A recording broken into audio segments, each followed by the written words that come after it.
On this episode of ResiWeek, we talk Wi-Fi automation at CES, Savant's new 4K tiling, and sleeping on smart lights. All this and more on this episode of ResiWeek. The network for the AV industry. What are you listening to? This is AV. This is AVNation. This is AVNation. This is ResiWeek, episode 155, Vape Pen of Automation.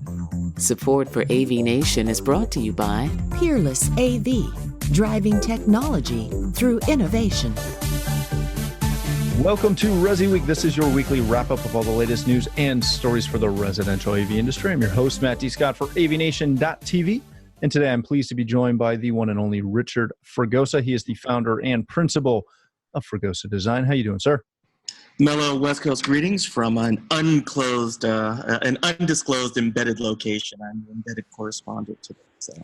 Embedded today? I like it. I would happily be embedded today because it's stinking cold out here. Then we have a new timer, so we're going to be incredibly nice to Margie Duffy. She is the Senior Product Manager of Human Interaction at Control4. How are you, ma'am? Good. Happy to be here. Thank you so much for joining us. And last but not least, we have my partner in crime, Tim Albright. He is the founder of this here, AVNation.tv. How are you, sir? I am well. How are you? I'm doing all right. As I mentioned, I'm cold, but it's just, I think most of the U.S. is cold, with the exception of Richie. Yeah. Well, we got really cold, so we decided we would just share it with everybody else. I've just been stuck with a cold since Thanksgiving. So Same thing. All right, let's jump right in. This story comes to us from CE Pro and the one and only Julie Jacobson. CES 2019, Wi-Fi was looking like a home automation standard. If you read through this article, which I suggest you do, she covers really the breadth of IoT and some of the emerging smart home products that were all over the floor at CES, and noticed that as a whole, pretty much everything was Wi-Fi. It's not that they were getting rid of all the traditional things like Zigbee and Z-Wave and Bluetooth and everything else, but predominantly there was a ton of Wi-Fi. So Rich, I want to start with you on this.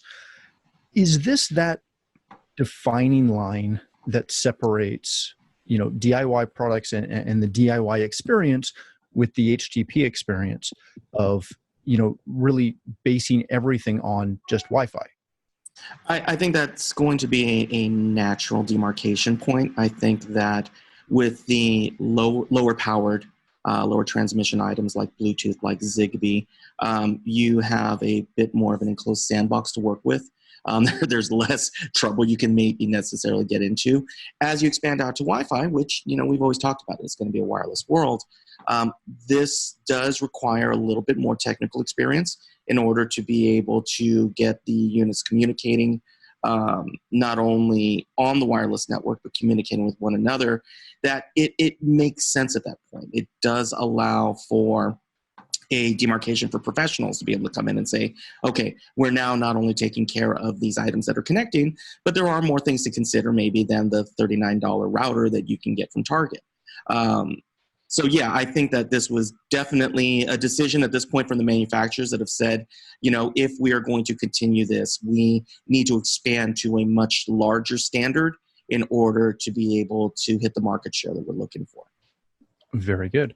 Margie, when you look at this, one of the things that Julie said that really caught me was the concept of the hubless smart home.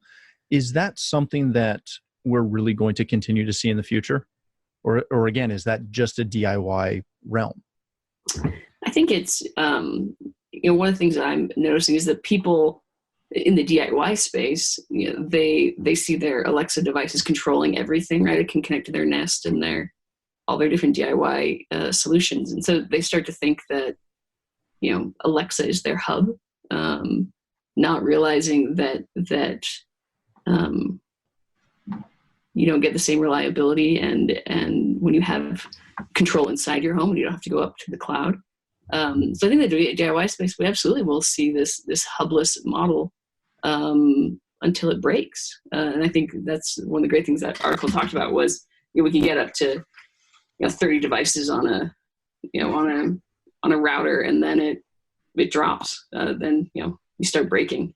And I think that's where our industry comes into play. Of I think hubs are people will start realizing that they're really important for us.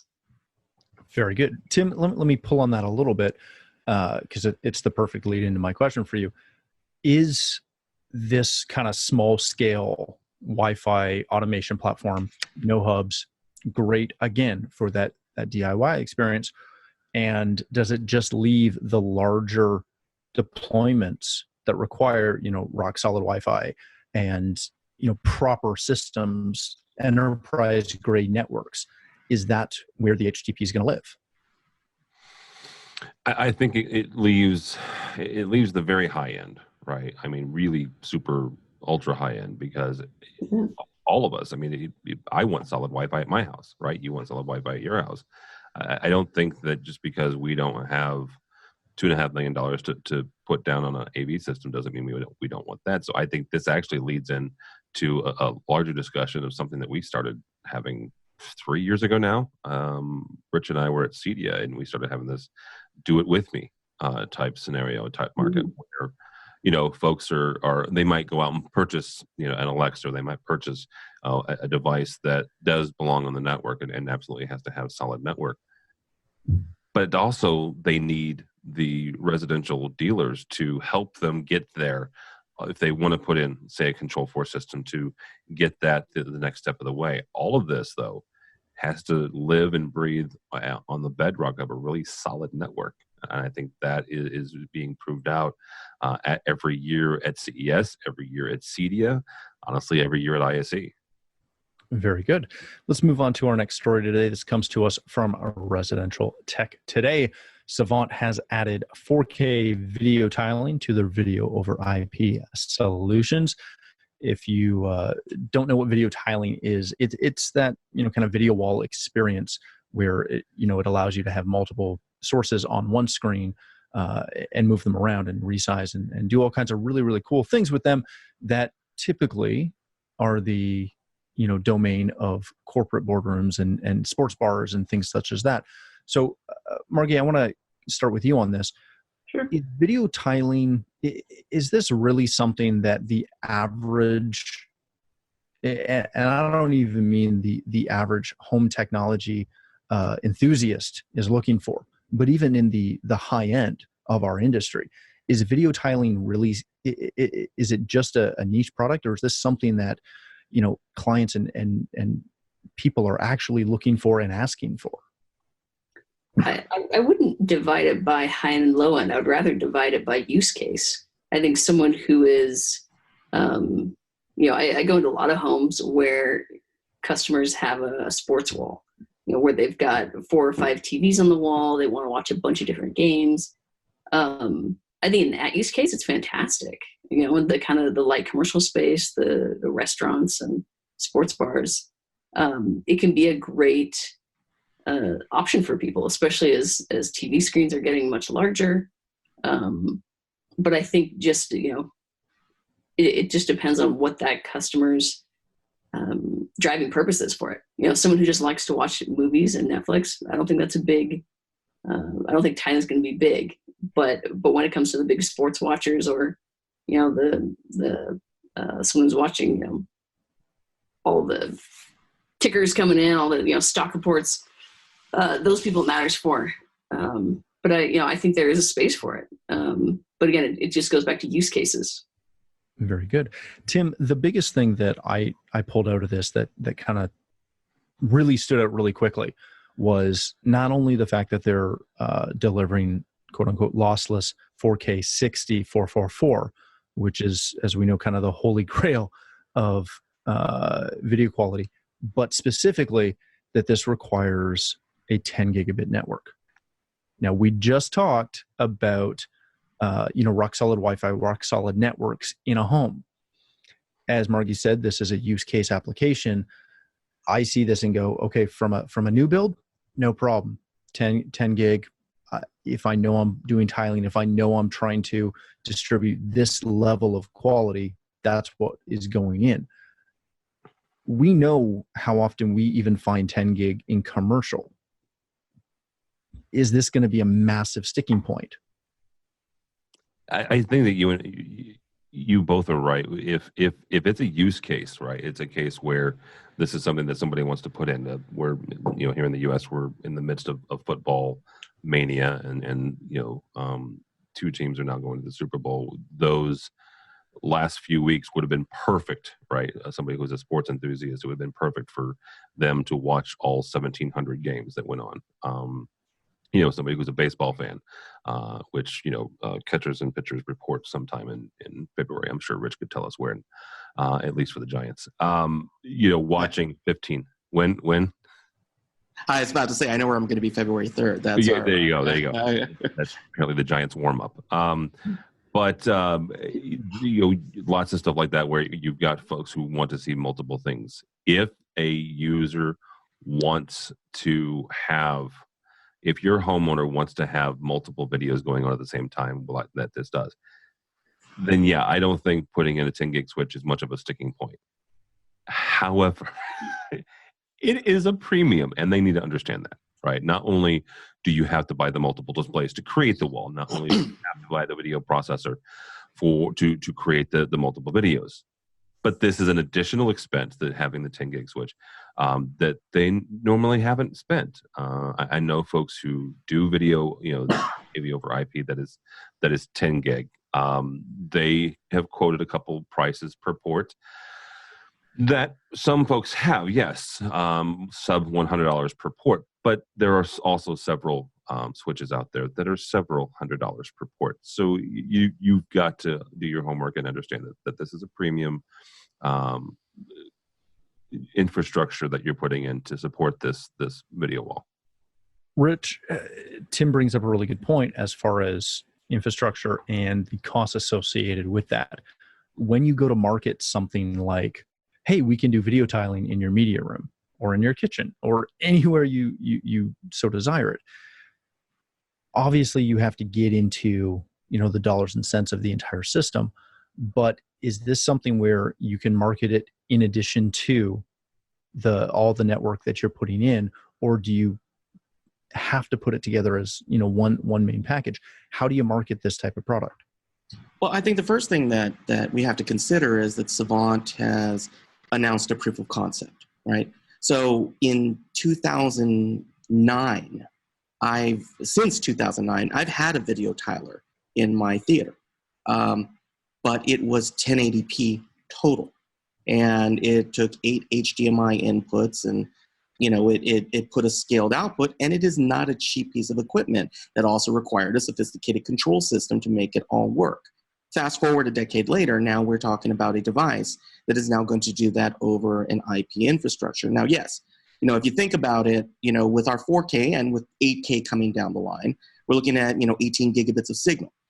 Some of the IP manufacturers have gotten it down to 10 gig. Some of the manufacturers have gotten it down to 1 gig.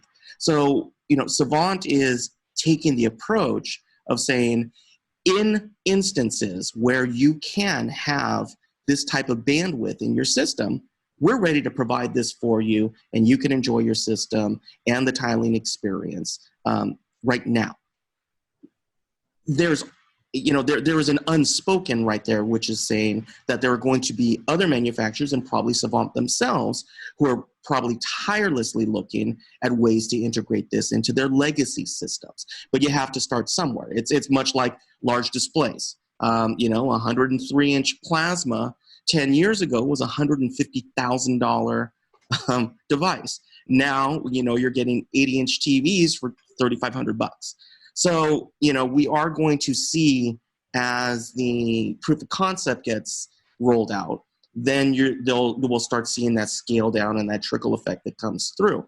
That's the beauty of it. When you are dealing with a packetized signal, you're not dealing necessarily with a copper wavelength that you have to worry over distance. So as time passes, as algorithms get better, we will start seeing other items work their way through. I mean, a perfect example is take a look at what SnapAV's been able to do already with video over IP. I mean, it was, video over IP for a period of time was seen as something exorbitantly expensive or out of reach.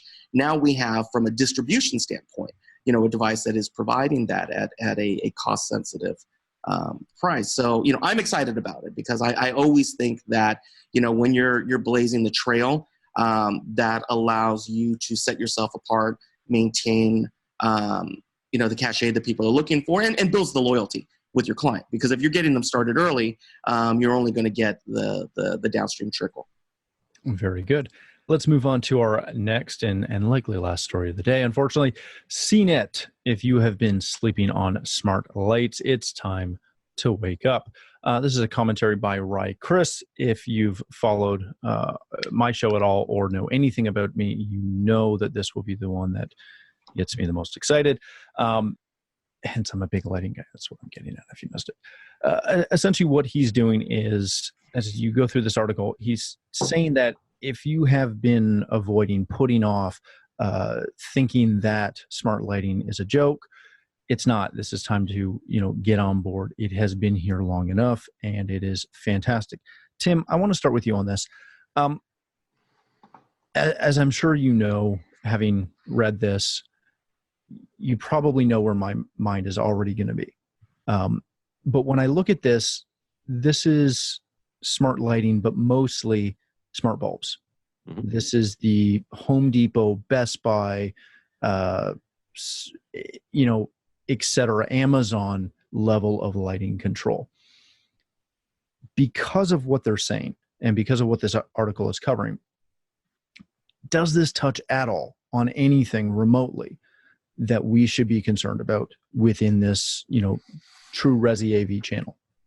Concerned, no. Aware of, absolutely. The reason for that is I see smart lighting, and you're right, it's by and large it's smart bulbs, but I see smart lighting and the smart bulbs as a gateway drug, if you will, into larger home automation and larger home automation lighting. Just like I see people who buy Amazon Echoes as an entryway into that. And why I was so excited when both Control 4 and other control manufacturers came out that CEDIA 2 years ago now and said, we're working with Amazon Echo and integrating something that is so consumer facing and has been adopted obviously by so many other consumers, and not just Echo, but the Google Home and other voice control speakers. They're bringing that into their ecosystem. So I see smart lighting as an entry point and a way for consumers and for residential clients to get used to the idea of controlling your lights, get used to the idea of changing the temperature and the color of your lights for various reasons, right? And you can talk about the reasoning to change the color of your light more than I can. I know color temperature from a video standpoint, right, and what we do here at AVNation. But you and Richie and other folks who do this, on a daily basis can talk about it from a daylight standpoint and a circadian rhythm standpoint, and making sure that your body is in tune with the earth, and making sure that you're getting the right type of lights, right type of lighting and the right color of lighting. But I see these as a way to get them interested and get them used to the idea. Rich, we've heard that argument that Tim just made for as long as I've been covering the industry. And it's not where I wanted to go with this conversation, but I appreciate it. So I'm going to ask you this. Is this really the gateway? Or does this get people in the door to where they say, ooh, I've got these Philips Hue, or I've got this Alexa dimmer maybe that hopefully works. I've got all these Wi-Fi lights that work hopefully when the network goes down, et cetera, et cetera, et cetera. Are they actually a gateway? Are those clients ever going to look at this and say, ooh, now that I've had this, I totally am going to upgrade to a C4 paneled system or a Homeworks Lutron system or anything else? Because, sorry, Tim, I don't buy it. I don't think they're ever going to do it. Ever. Am I wrong? Ever's a long time. Hey, that wasn't for you. That was for Rich. Never mind. Maybe they're not the gateway drug. Maybe they're the vape pen to automation. It's like, yes, this is the strawberry vanilla cream of lighting. Popcorn, chocolate popcorn. Right? The popcorn. We have to consider that we have a new generation of consumers who are coming up, who are, I constantly you know, kind of relate to the generational idea of, you know, my generation was the last generation of album buyers. We have an entire generation of consumers who've never had to buy an album in order to get a song. You know, that's a shift, you know, just in how music is played. I think what we're going to be seeing in terms of purchasing patterns is that they are okay with somewhat connected devices that are still kind of autonomously sitting out there on their own. But this kind of dovetails back into the first story, which is the whole Wi-Fi standard, right? And automation going along Wi-Fi. If all of a sudden we're basically dealing with an endpoint, which is an IP address, there's nothing to say that with the larger automation system that's out there, that all of a sudden, as maybe they do buy a $90 light bulb and they go, oh, wow, this is kind of cool. And they go, oh, maybe I can control it with my Alexa. Next thing they know, maybe they buy a smart TV, maybe they buy a door camera, you know, their family grows. Next thing you know, maybe they want a little bit of music in the house.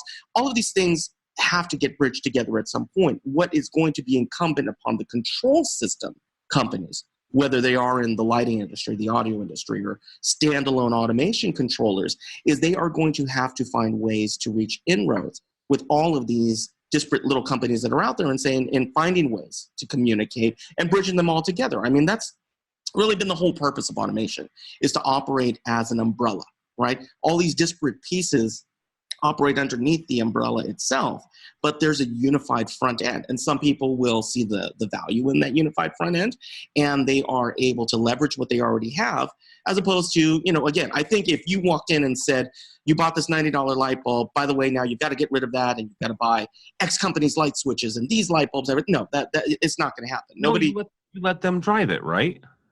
Right, exactly. But my point being is that if the conversation becomes, by the way, these items that you've purchased and that are going in your house can be included in a greater unified system that does work with your creature comfort controls and your audio and everything else, that becomes a different conversation, as opposed to you're going to spend some good money after bad because you bought wrong the first time. Nobody likes to be told that they bought wrong. And so that is the line that has to be walked very carefully in that respect. And I get what you're saying with that, Matt, but you know, not everybody is going to buy right because they don't have an experience of what right is at that moment. You know, and what you were saying, Tim, is that they're going to have to try it out. So, you know, hopefully what we're doing as an industry is starting to look at how can we provide a safety net for them? How can we let them try wrong, but still find ways to bring them back from the abyss and still keep them as a client and growing with them over time in their systems. I mean, that's really the key to everything that, you know, in our industry as a professional that you're looking to do. Are you saying that we need to teach them how to fail forward? Fail fast, right? Fail fast into better automation. Mm-hmm. Margie, let me give you the last word on this and kind of wrap it up this way. Rich touched on a really good point of the experience between, you know, Hue lights, and I know for a fact that we've had clients that have went and purchased Hue lights, and then they get mad when they don't work because somebody shut off the switch. Yeah. All those little things. How do we as integrators, as manufacturers, as the industry, properly explain the experience difference between all of these DIY products and properly thought out automation systems? Not necessarily, you know, ultra high-end automation products, but thoughtfully designed systems, opposed to just going to Best Buy and throwing a bunch of stuff in a cart. Yeah. You know, when I think of these DIY solutions, I think of, I worked in Silicon Valley for a lot of years, and a lot of people in Silicon Valley, they don't own their own homes. They are single, or they might have one roommate. And DIY works great for that, where, you know, you stick a light bulb in and, you know, it's your bedroom and no one else is in it. But the second that, you know, a significant other moves in, the second you have a child, the second you have a child that uses light switches, all of a sudden everything being controlled from your phone, it doesn't scale. You've got guests in your home, you know, someone comes for the weekend, they don't know how to turn the lights on. Those are key problems that our industry has answers to. where, you've got a light switch that can act as a light switch. But you also know that if you do some double or triple tap, you can do something really cool. Those are the wow moments. The thing that I find a lot is people really love showing off their homes, and they love being able to say, I can easily do this, and you can easily do this. And the DIY solutions, they don't scale to that, but they are really, it's like people get a Hue light bulb and they go, oh, I love the concept, but the implementation's tough for me and for the others in my home. And I think that's where our industry has great solutions. And I think that's a great way to sell people on expanding up. Beautiful. Well, let's end on that. She just agreed with me, just for the record. I did agree with Tim. Yeah. Just want to point that out there. That's enough out of you, Tim. Okay. Thanks so much for a fantastic show. Let's wrap there. Thank you all for joining us today. Uncle Richie, if people want to connect with you and learn more about what Fregosa Design is all about, where can they go and do that? Well, one of the places is obviously on the interwebs. You can find us at fregosadesign.com. You can type my name in the Googles, and all kinds of fun things show up. Twitter at rfregosa. But most importantly here, would love to see you on AVNation.tv, not only here on ResiWeek, but also with my good friend Steve Greenblatt, our automation show, A State of Control. Excellent. Thank you so much again. Margie, hopefully you enjoyed your experience today, even though you agreed with Tim, which is normally a cardinal sin. I didn't know that. I'm sorry. It's okay. It's okay. We'll let it go this time. But thank you so much for joining us. Where can people connect with you, or more importantly, connect with Control 4? Yeah, Control 4 is online at control4.com. And I am happy to connect with anyone. I think email is probably the best. I'm just mduffy at control4.com. So excellent. Well, thank you so much for joining us.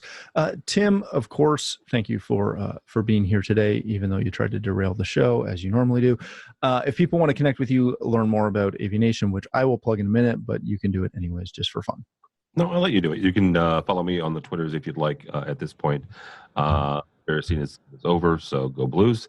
And some other stuff on Twitter, I'm sure, at TD Tim David Albright on the Twitters.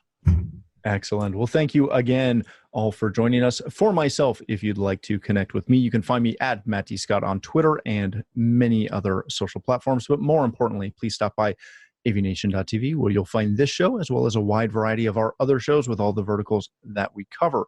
When you visit the website, please take a moment to check out our supporters. We are extremely thankful for their support and ask that you check them out as well.